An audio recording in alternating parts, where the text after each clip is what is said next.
Hi, my name is Cameron Miller, and this is a reflection on the 18th week of Pentecost using the readings for the Revised Common Lectionary.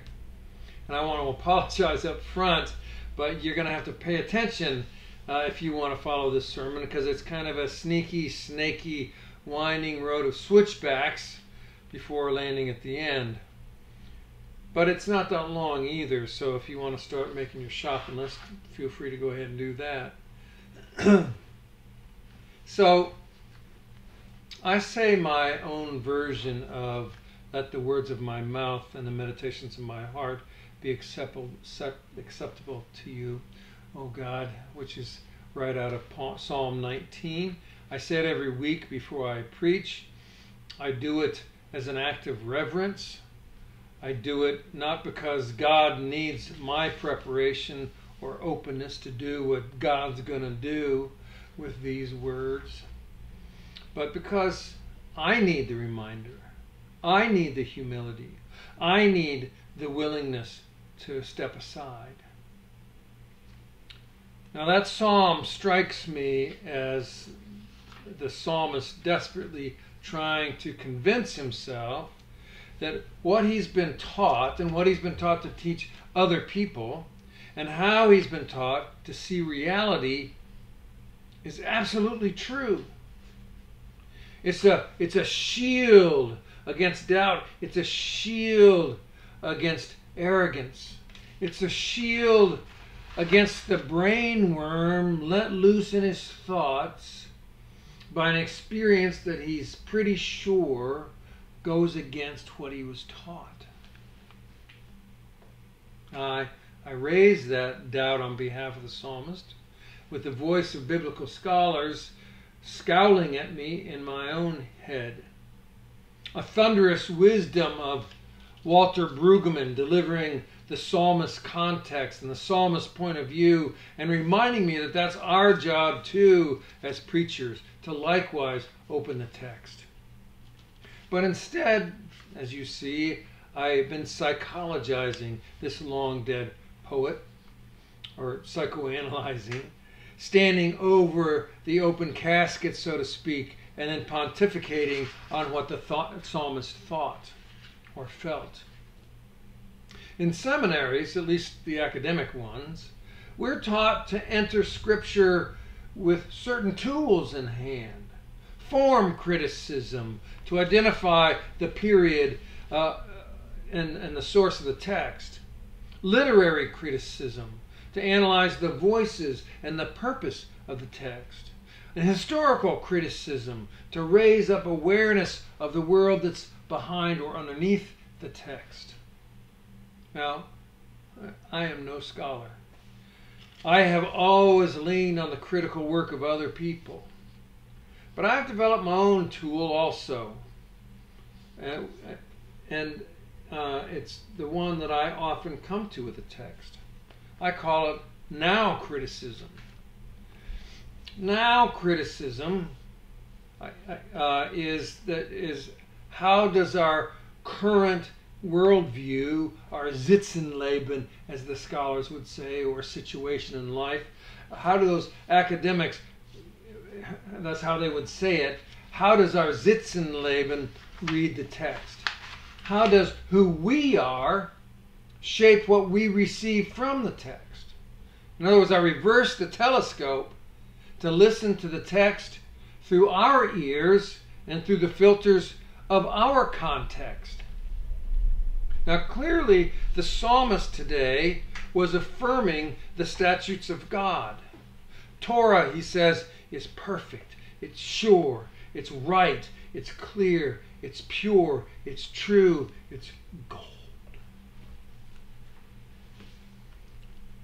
Now I should stop right there and say that this psalm is considered a really big deal. According to one commentary I referenced, C.S. Lewis thought this was the greatest of all psalms, the biggest hit of them all. And while those famous German biblical scholars of the mid-century decided that this psalm, Psalm 19, was actually 3 poems written at different times by different people, Current scholars now see it as one psalm with 3 movements, and the one we read today is the middle movement. Now, you got to see I'm a little out of my depth here. I do not know that much about Psalms, even though I took a whole semester course on it, just the Psalms, taught by a very popular dean of my seminary. Everybody swooned over getting into the Psalms course. I was bored to tears. All I can remember about it was how hard it was to keep my eyes open.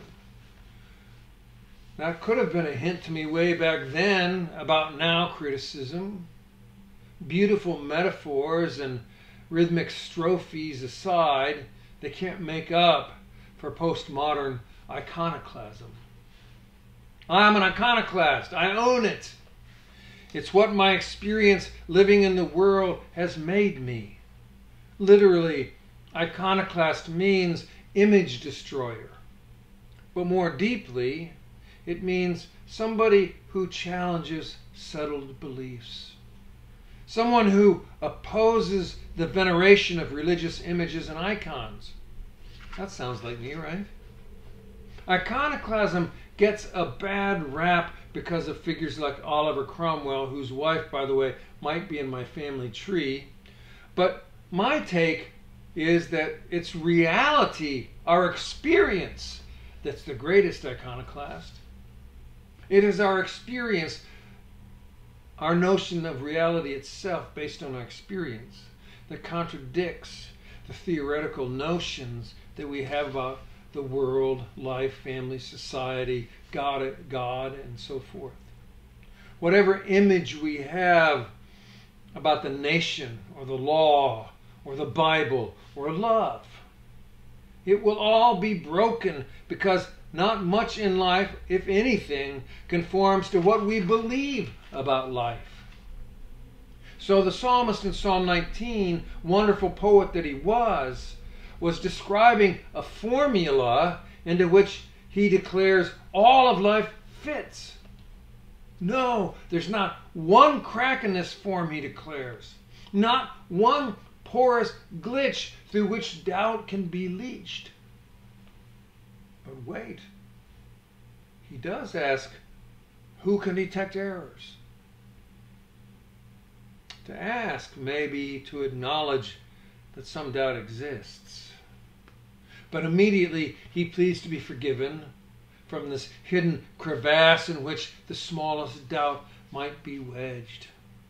He pleads to be healed and not given over to the dark, questioning voice deep inside.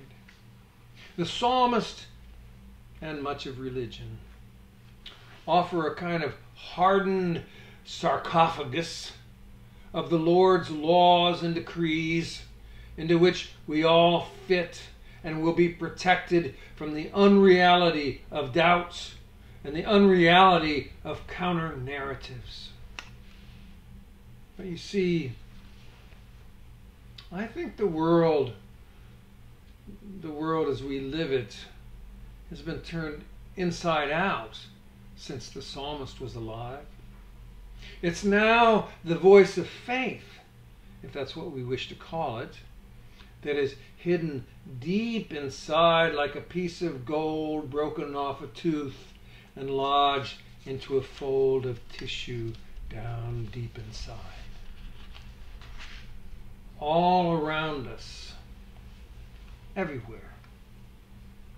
Reality is now defined by cynicism, materialism, a grief practiced as a kind of vicious nostalgia, petty beauty, grandiose humanism, fame, celebrity, unconscionable wealth, previously unheard of gluttony, holy worship of science and technology, and militarism, as if from a nightmare, all of them now describe the world in which the psalmist once lived, our world. To doubt our reality, prescribed by social media, news media, political rhetoric, and commercialism, to doubt that is to be an iconoclast. To doubt reality as it is prescribed today is to be that niggling voice buried deep inside the gut that has a counter narrative written in the heart.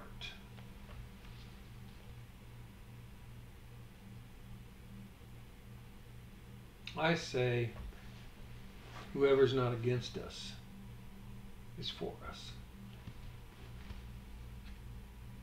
Now, I could make sense out of Jesus' barnstorming diatribe about cutting off hands and plucking out eyeballs, but only if I stood on my head with while balancing 2 trays of tea and crumpets. In other words, it's just not worth it. To make sense of that snippet in the gospel, a gospel that is otherwise given over to a God of mercy in favor of a God of justice, requires all kinds of rationalizations and biblical criticism that I just don't think is worth it, at least not today. Instead, I want to address it through now criticism. Now criticism would remind us that the gospel is not a verbatim court recording of Jesus' words and actions. Some of what's in it does not make any sense.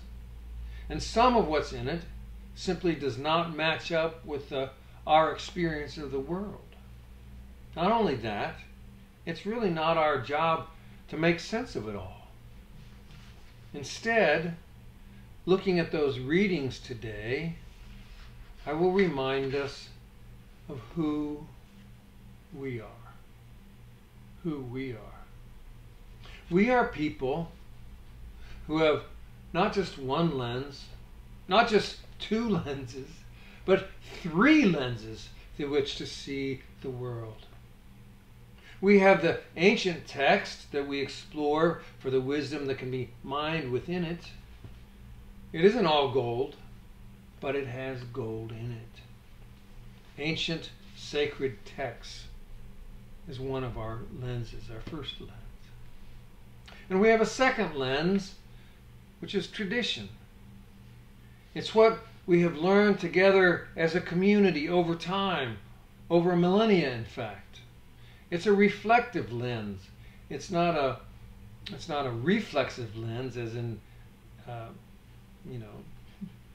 reactionary, but it's a reflexive lens through which we also mine wisdom via the text of historic community, of what we've learned together over time.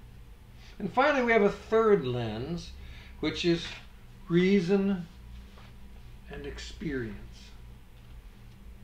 What does our ability to think and to imagine and to wonder and to learn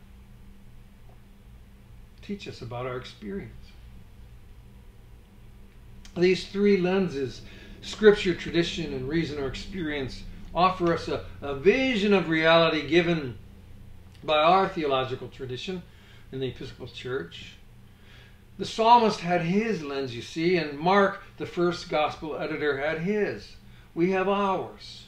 And it allows us to be an iconoclastic community with a counter-narrative to the one that is prescribed by the world, whether it's being prescribed by ancient poets and preachers or by the social media and digital world around us. We are not stuck, in other words, with what we hear from social media and news media and political and ideological rhetoric and scientific or technological overreach or other kind of religious fundamentalism. We have lenses through which to process all of that and break it down, strip it away, dig beneath the assumptions, find gold within them. But we don't have to swallow it whole. Not the psalmist, not the gospel, certainly not the cultural and political mania, or miasma, I should say.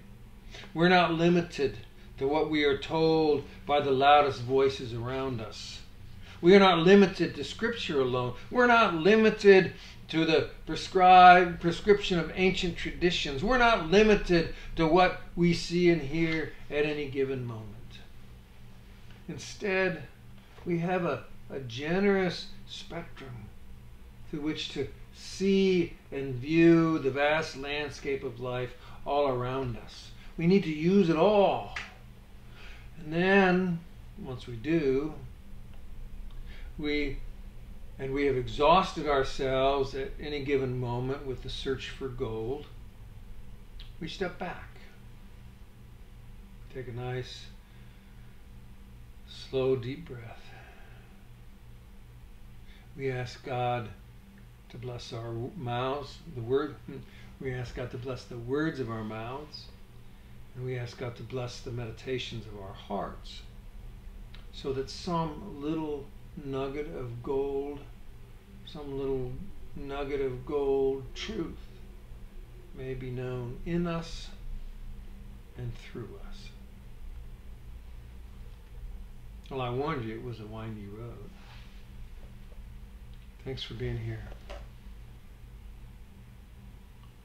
Peace be with you.